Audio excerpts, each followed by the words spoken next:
He's here? Coming up next? I don't believe it. Dan Clark is here, the international speaker. You know, in life, how many times do we set out to do one thing and it never turns out exactly like we thought it would?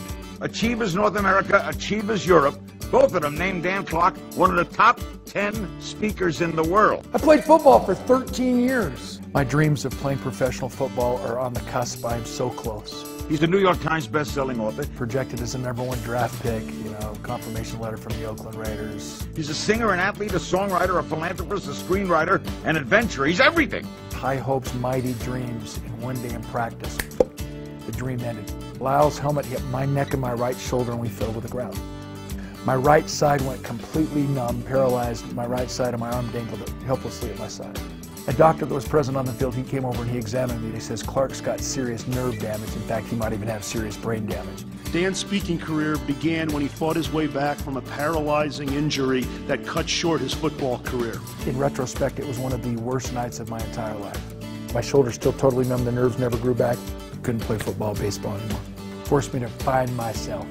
One moment in time changes everything. That no matter what our past has been, we have a spotless future. So my story is based on that. Things happen for a reason, but it's our responsibility to determine what that reason is.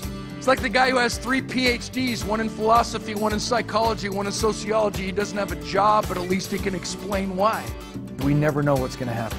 Dan is a primary contributing author to the Chicken Soup for the Soul series and author of 20 of his own books. So I saw myself as a failure.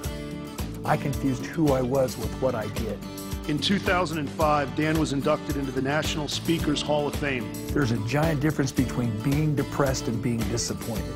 Dan has flown in fighter jets twice the speed of sound, raced automobiles in Germany. And I finally figured out that I had something to offer, that I had a reason to live. Carried the Olympic torch in the 2002 Winter Games and has spoken to over 4,000 audiences, totaling more than 3.5 million people, and to our combat troops in Iraq and Afghanistan.